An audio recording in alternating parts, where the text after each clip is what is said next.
Travel, arts and fashion, tasty recipes and places to eat. If you like any of those things, well, you're in for a treat, 'cause she's so fancy. She's so fancy. Like and subscribe. Good morning, everybody. I am back in the United States, back just in the northwest suburbs of Chicago. And I'm here today because I'm going to do some baking. My husband actually recommended I keep going on this YouTube video with lifestyle content, and so I'm going to. For those of you who are new here, I'm Meredith. Hi. I just did a 6-week study abroad program in Florence, Italy. Ridiculously beautiful, once in a lifetime opportunity. I could not feel more grateful to have that experience. It definitely invigorated in me a love of pastry, a love of coffee, which is what I did every morning. The Italians really love their pastry and coffee breakfasts. And one of the things I fell in love with was a little pastry from Dupe Artigianale, which is a coffee chain in Florence. If you have not experienced it and you're going to Florence, 10 out of 10 recommend going there. Delicious coffee, delicious pastries. Get there early if you want a good pastry because they sell out. But anyway, the one that I was absolutely obsessed with was a Danish with strawberries or fregola and cream cheese. And then one day I had the blueberry one and I was like, God, this is delicious too, right? And I'm looking at it and I'm thinking, this doesn't look that difficult to make. And I'm gonna try to recreate this when I get home. Today's the day. So let's get started. I found a recipe online. It's from, let's see here, Deborah Haroon on tasteandtellblog.com. So thank you, Deborah, in advance for this recipe. I appreciate it. What we need is a package of softened cream cheese. So pulled this out, and this has been softening for about, I don't know, half hour. A third of a cup of sugar, third of a cup of the sugar. I will need lemon juice, so Mr. Lemon. Tip about buying lemons. Make sure when you're buying lemons to basically feel them. And what you want is a lemon that feels heavier than it is, like weightier than it looks. It's gonna be full of juice, okay? And with lemons being $1 a piece now, I highly recommend doing that. I'm gonna need some vanilla. This is my favorite. This is a vanilla paste. I've also got a bean, but until I test this recipe, I don't wanna waste my bean. And I brought it back from Italy just because I didn't use it. So that's kind of fun. I need a cup of frozen blueberries, which are in my freezer, a package of puffed pastry, thawed, which is happening over here. I went and actually picked this up this morning. I did a quick grocery haul this morning. I need an egg, easy breezy, and a tablespoon of water. Probably for an egg wash, if I had to guess. First things first, I gotta preheat the oven to 400 and line 2 baking sheets with parchment paper. So for those of you who are in the financial state to be able to afford these are very pricey, but they're amazing. Like I buy a roll of parchment paper, and these you don't have to fuss with because pre-done. They're great, but they're really pricey. I happened to get this one on like mega clearance one day at my local grocery store, but basically, as you see, it just goes right on the cookie sheet, or in this case, Jelly Roll pan. No muss, no fuss. So let's do the other one and go ahead and turn the oven up to 400. Oven is preheating.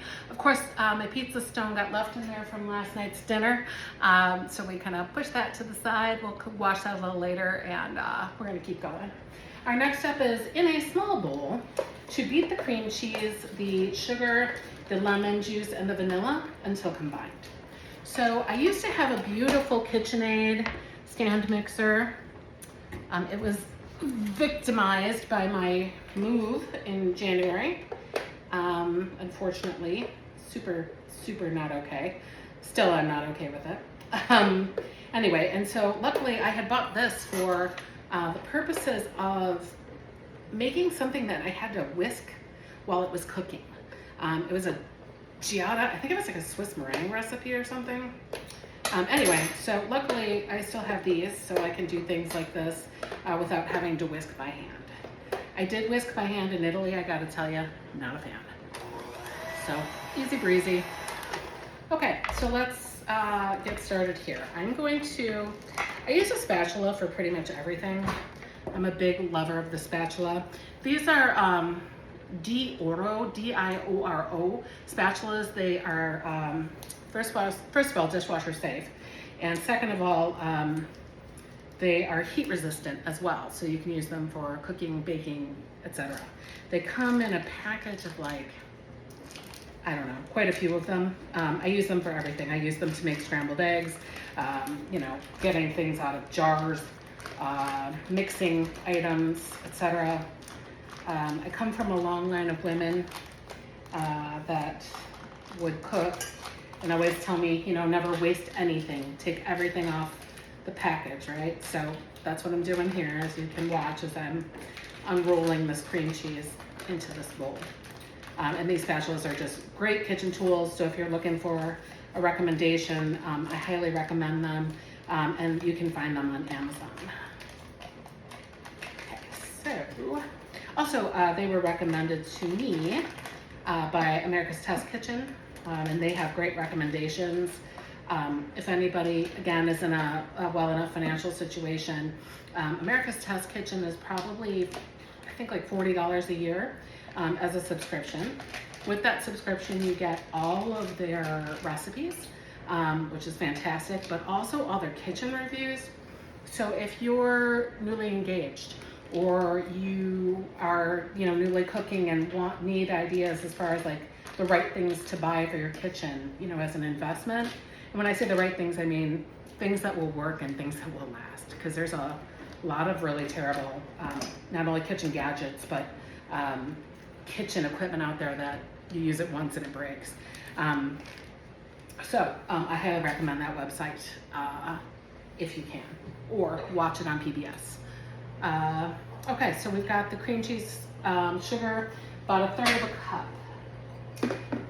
So you're probably like, why do you have bread in your sugar, Meredith? Like, that's super weird. It is super weird. Basically, the purpose of the bread, this is so sad, is to keep the sugar moisturized. I came home to find my sugar, as you can tell, rock hard. Unfortunately, the lid hadn't been placed on here appropriately. So we're still, I think I put the bread in yesterday, and at least I'm able to scrape up some of this sugar. Prior to yesterday, I wouldn't have been able to do that. So we want 1/3 of a cup of sugar, dumping that in there. In my case, I'm not worried if I get a little breadcrumbs in there. Pampered Chef makes a gadget that you soak, like it's like a terracotta disc. You soak it, and then you put it in your sugar canister, and that keeps your sugar moist as well. I found that I don't go through the sugar enough, so it still gets stale, and this method works better for me. I always have bread ends, so just whatever works, but it does work. So if you have a local Pampered Chef person by you, definitely recommend. A spoon of lemon juice. So another tip about lemons, when you are juicing lemons, is to take the palm of your hand and roll them on a counter or a cutting board, putting all your strength into it. Basically what this does is it loosens the cell membranes on the lemon.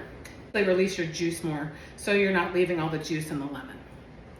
I just cut off like a baby bit of this lemon because I only need a teaspoon of lemon juice.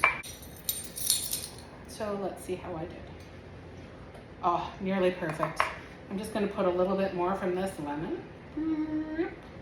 Perfect. And into the pot. Lemon storage, guys. I just use like a ramekin from my kitchen, face down, into the fridge. That'll keep it from drying out, and then you can use it for, in this case, because there's so much of the fruit left, I can still zest it if I want to, use it in a recipe, or cut it up and use it for beverages, etc. So, nice storage tip, easy, no special equipment necessary. Okay, last thing we need in here is our vanilla. So I'm gonna do a teaspoon of this vanilla paste. So I'm gonna be real with you. My husband, God love him, swears he can taste the difference between the vanilla paste and regular vanilla extract. I can't, but it feels fancy and I like it. This giant one, you can buy this at, I think it's either Costco or Sam's Club, for a very good deal. So very much recommend it. Keeps him happy. I like the fanciness of it because you can see all the little seeds in it. So I enjoy that. All right, so we're going to beat. It literally says to beat. So we're gonna Michael Jackson this until it is smooth. I'm gonna start, I'm starting on a low speed. Whoops. Trying to start at a low speed. Couple things, my cream cheese isn't like 100% room temp yet, so I'm gonna have to kind of beat it into submission. First of all, there we go. So it's into submission. And then I'm assuming I want to put some air in there, and this is well incorporated now, so I'm done. The next piece is I'm supposed to combine my blueberries and my blueberry preserves in a separate bowl. These particular blueberries are left over from Easter. It's now July, no big deal, end of July. We had so much fruit left over. I keep it in my freezer. They're great for smoothies, and in this case baking, because they specify frozen blueberries. So I need a cup of frozen blueberries. Why do I love that sound? Cracks me up. And a half a cup of blueberry preserves.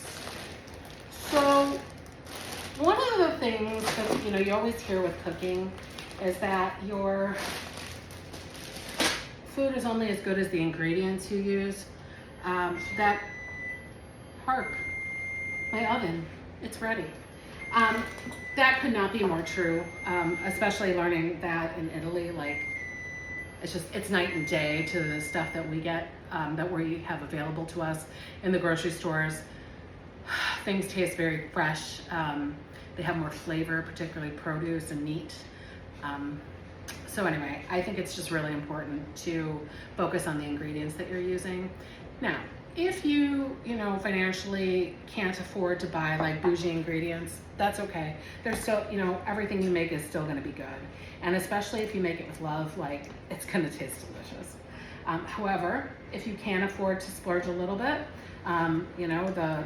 the ingredients do make a bit of a difference. So I'm gonna show you. Need somebody to come over here and lick the beaters. Anybody? Any takers? This is one of my favorites. Good mommy, good mother, in French. This particular jam or preserve is wild blueberry, which does have a slightly different flavor. But compared to all the preserves out there, at the grocery store I was at this morning, this was the best one in terms of quality that I could get. What I really wanted was the Aldi. Aldi has a really good organic blueberry. I don't know what it's called, if it's preserves, jelly, compote. It's really delicious, but I was out and about so early this morning, Aldi wasn't open yet. Anybody else want their Aldi to be open earlier? 9 a.m. is kind of late. I'm more of a morning person. Old lady. All right, so here's my half a cup of blueberry preserves. And again, using my black spatula to get every last morsel out and to mix it together.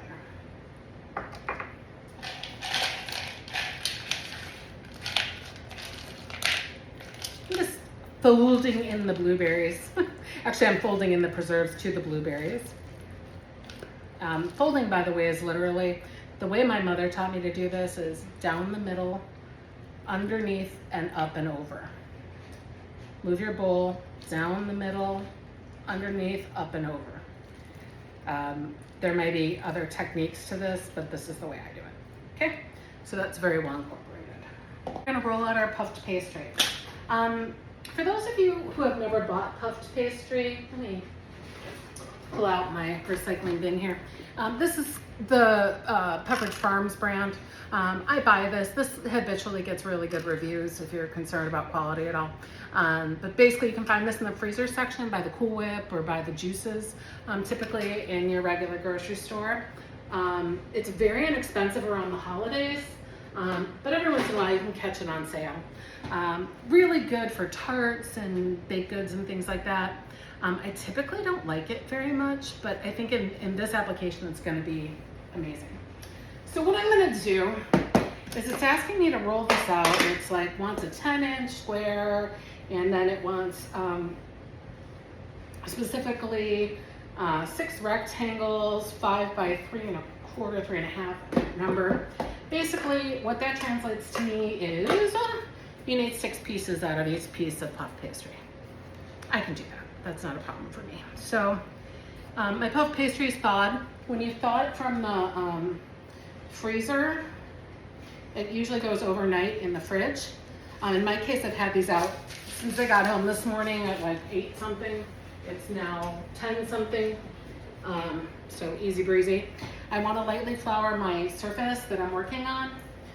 Also lightly flour my actual puffed pastry. Why flouring it? So it doesn't stick to the counter or my rolling pin. I'm using a little bit of that extra flour for the rolling pin. Yes, I'm that person. I have a clear ruler in my in my kitchen. I'm very perfectionistic, very type A. I call myself A++. Italy has chilled me out a bit, I'm not gonna lie. We'll see, hopefully that's an ongoing life-lasting experience. But I do have this, so I just kind of want to see what I'm working with in terms of the size of the puffed pastry. So puff pastry is 9 by 9. So basically we want to add 1 inch to it on both sides, which should not be a big to-do. When you're rolling pastry, which I'm terrible at, but you want to keep equal pressure everywhere. I am sure that someone, my Auntie Jean would be a great person to tell you about this. My great Auntie Jean, she's a phenomenal pastry chef, as well as she makes beautiful pastry and pies. So I rolled this out just like a little bit too much, so I'm going to scooch it back a little. I mean, it's like not the end of the world if it's not right, but yeah, no. I do like things to be pretty. You can use a knife. This is what's called a bench scraper. I always use this for pastry. This is also nice when you're cooking and you want to like scoop up the onions that you've chopped, or something, and add things to stew, or scoop up your cutting board and throw things in the garbage. This is a really nice investment. This one is vintage. This was my mother's. I have no idea how old this is. But I'm sure, again, America's Test Kitchen probably has a great recommendation for these. So I'm going to eyeball this in half. Look at me being not totally insane. I'm also going to dip it in flour periodically. So thirds. The good news about this is that this was folded in thirds. So it's more or less already portioned for me. Okay, so I was using a fork. I'm going to prick the centers of the pastry, leaving a 1/2 inch border, and then I'm going to make my egg wash. All right, so what does that mean? Why? What are we doing here? So basically puffed pastry is layers and layers and layers of butter with pastry. So what we're doing is they call it docking or poking the pastry so that it doesn't rise in the center. Because we want it to rise around our filling basically, and not the whole thing. Because if the whole thing rises your filling, which is going to be this beautiful cream cheese blueberry mixture, will basically fall out in the oven. It'll just roll right off when the puffed pastry rises. I speak from experience, because I once did something I didn't dock it, and like everything just rolled off the top of the tart I was making. Oops. The beautiful thing about mistakes in the kitchen is you do it once, you don't do it again. Most things can be saved. It's like really not that big of a deal, so don't be super afraid to make mistakes. Like it happens, we're all human. I'm gonna take these guys, now that I've docked them and left my 1/2 inch, and I'm gonna put them directly onto my baking sheet. Why? Because then if I dollop and I make a huge mess, I don't have sticky stuff on my counter for when I roll out my next set of dough. So I like to minimize mess, big fan of that, as well as minimize dishes when I can. Although, guys, like, I am super fortunate. My husband does all my dishes. I know. Thank you to my mother-in-law, Betsy, by the way, for that. Her suggestion, she told me her husband always did dishes. My late father-in-law, Don, miss him. He was such a good guy. And so there was no reason why my husband couldn't do them. And I thought, well, okay. So thank you, Betsy, for that. Never occurred to me. I'm gonna mix together my egg and my water and brush it over my rectangles. Okay, the whole thing apparently, which is crazy because usually that you just do the edges. What they want you to do is make an egg wash. This can either be done with egg or with egg and water. I've seen it both ways. I'm not quite sure what the benefit is for just egg or egg with water. If anybody knows, drop in the comments for me, I'm curious. Like I just said, I'm not a big fan of doing dishes or making dishes. Just because my husband does them doesn't mean that I make extra. I'm using this sugar measuring cup because it'll work. So there's my egg water bottle. I need about a tablespoon of water in here. Perfect. And I'm just gonna break up my egg yolk and beat it up. Oh, this might be a little too small. I wouldn't do, the sugar's not gonna hurt this at all. Or a measuring cup that had blueberry jam. You could use that too, but it'll basically change the color of your pastry. So, wouldn't recommend that one. I'm spilling this everywhere, you guys. That's okay, we'll just use that first. That'll be the first of our egg wash. What? Guys, my counters are clean. Just use it. Fun fact, my older brother designed this when he worked for Wilton like 1,000 years ago. This was a freebie to my mom, another hand-me-down. It is the best one of these I've ever had, ever used. I have another one, terrible. So, you know, thank you, Chris, for designing this and gifting it to mom. So what I'm doing here, yes, I'm using my counter wash, but basically I'm dipping in the wash and painting the beautiful puffed pastry.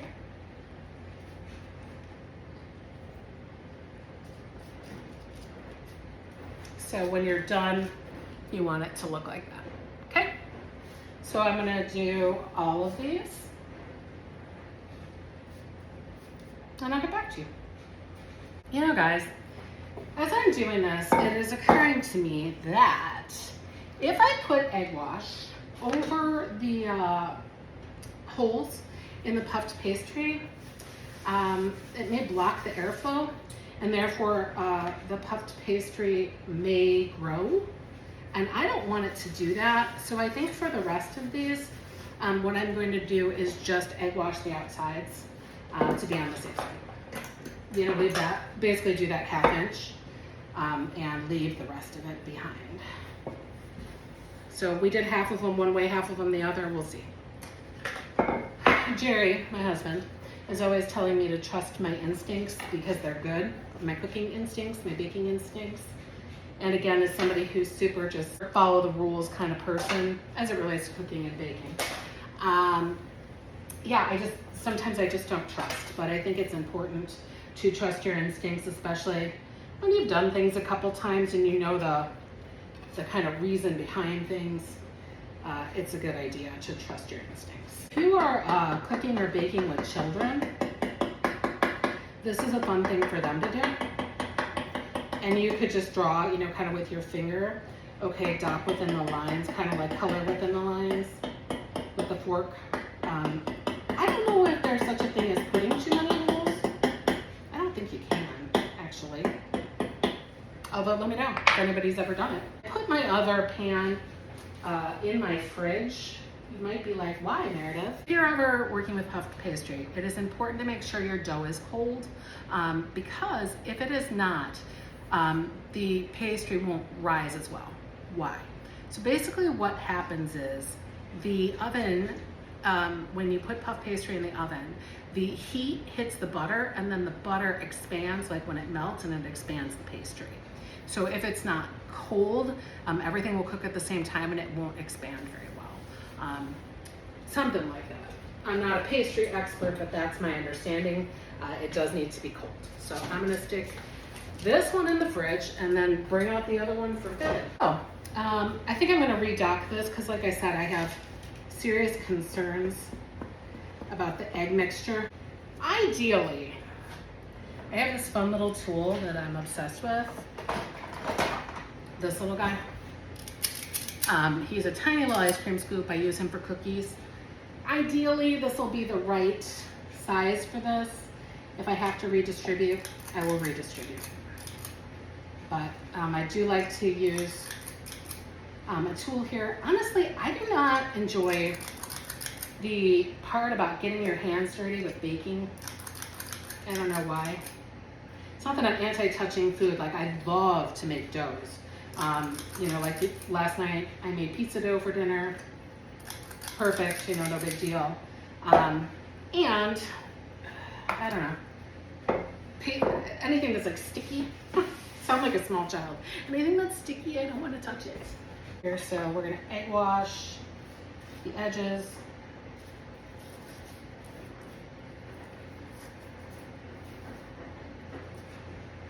Just the edges.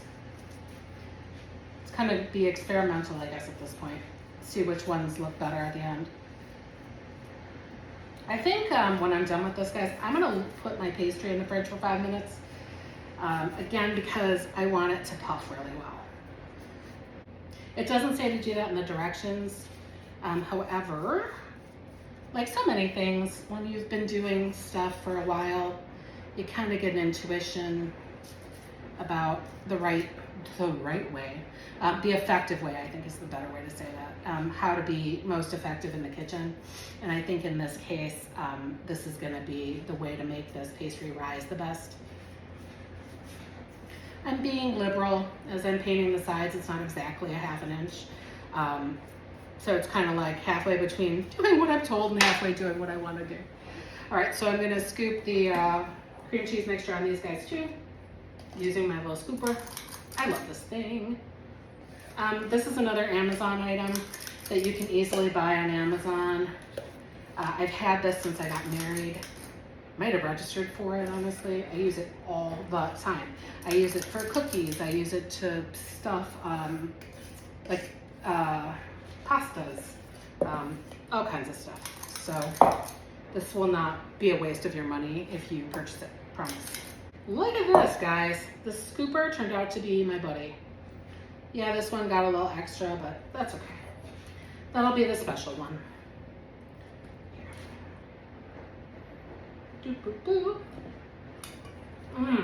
This filling is delightful. It tastes like those of you that are from the Chicago area will know what I'm talking about.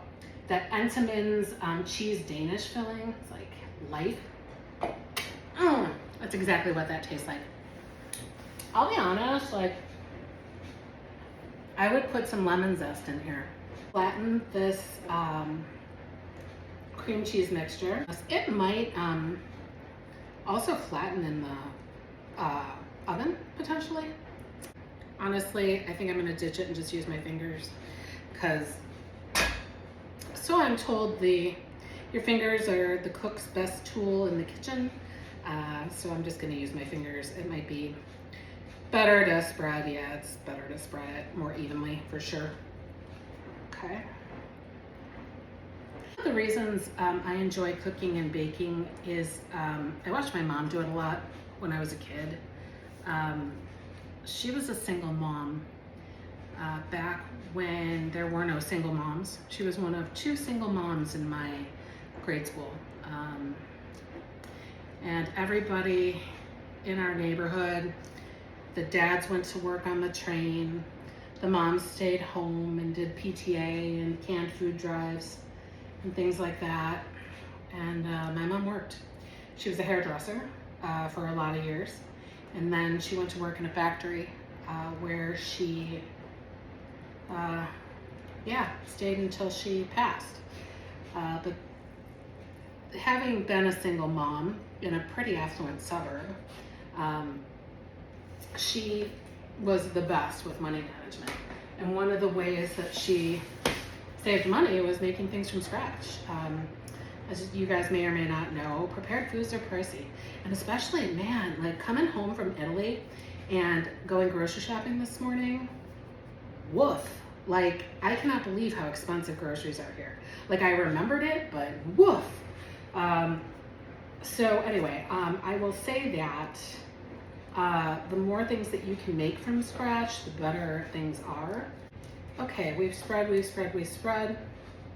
Let me wash my hands, and we're going to use a little teaspoon, I think, to put on this blueberry mixture. I definitely do not have enough of this blueberry mixture to use my scooper, otherwise I would have just washed it and reused it. So we're gonna just eyeball this in halvesies, and then try to go with 6 servings of each.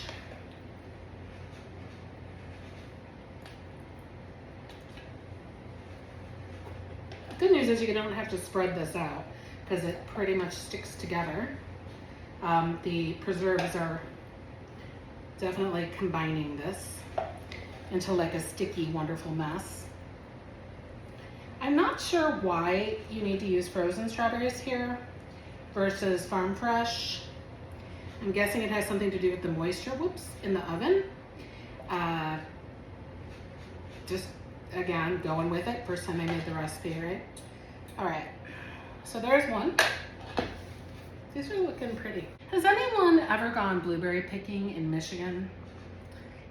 And if so, A, is it worth it? B, how much did it hurt your body? Because I hear it's a lot of bending over. And C, where'd you go? Let me know in the comments. All right, like I said, I'm gonna put these in the fridge for about 5 minutes just to make sure my pastry puffs, and then we're gonna throw them in the oven. Just pulled these out of the fridge. They've been in there about 5 minutes. I don't think that's gonna hurt anything. And I'm gonna put them in the oven. The recipe doesn't specify where the rack should go, but typically with baking, they go in the middle of the oven. So that's what I'm gonna do, and put these in here for about 15 to 18 minutes. I'll keep an eye on them, and what I'm looking for is for them to be browned, but not like dark, dark brown. You don't want like burned, acrid pastry. You want them to be lightly browned, puffy, and yummy. Wow, would you guys look at this? Hello, babies, so pretty.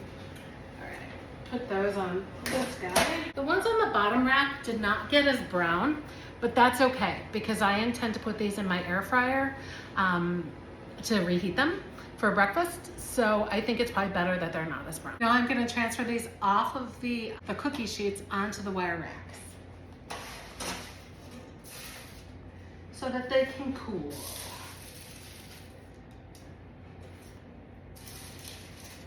It is gonna be so hard not to just shove one of these in my mouth because they look delightful.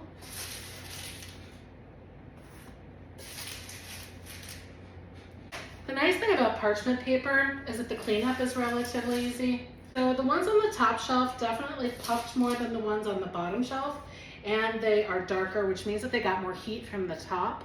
So I think if I made these again, I would use the top 2/3 of my oven and not the middle racks. I'm gonna let these cool for 10 to 15 minutes, make myself a cappuccino, and I will bring you back with me while I try them. Cooled for, I'm honestly not sure how long because I've been working on some school stuff. So, but they've been cooling. This is the one I chose to eat. The recipe does not ask me to do this, but they did this to the pastries that are like this in the coffee shop I was in, that Ditta Artigianale. And so I'm going to do it, which is put some powdered sugar on it. How I do powdered sugar is you just need a sieve. I have done this over a rasp. I have done this, you can buy like the cute little ones. I don't use it enough. A shaker you could buy. I don't use them enough. I don't use enough powdered sugar or dust enough powdered sugar to warrant having that stuff in my kitchen. Strainers, that I use all the time. This is actually a set of 3 from Pampered Chef. I love these. They come in multiple sizes. And as you'll see, they have multiple uses. So I've got this guy, a teaspoon, and some powdered sugar. So how I'm gonna do this is super easy. Just gonna place my little bit of powdered sugar, oops, maybe a lot of powdered sugar, over here and just tap the side.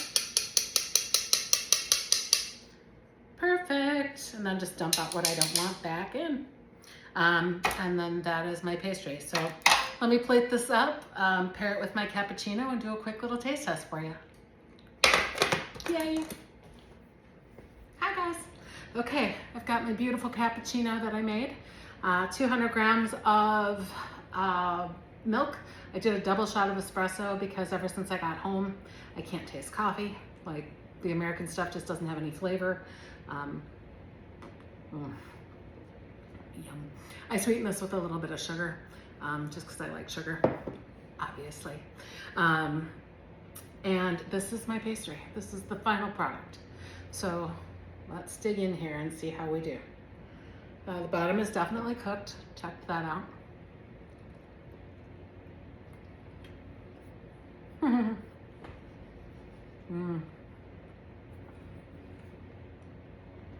Yum. This is very good. I will say it's not like what I had because it's not as crispy, and it tastes more like a Danish or a coffee cake than it does like a pastry. But let's wait and see how it reheats tomorrow morning when I have it for breakfast, and see if, you know, that crispness and that darkness changes the flavor profile. But I would definitely make this again. This was a really quick, easy bake. You know, great for breakfast, which is what I'm going to eat it for. And I'm also going to send some of them home with a friend who's coming for dinner tonight, who has a very large family, and I think they'll appreciate this as well. So anyway, that's what we did. So wishing you a great day here from the suburbs of Chicago. Happy baking, happy cooking, and we'll eat together again soon. Bye.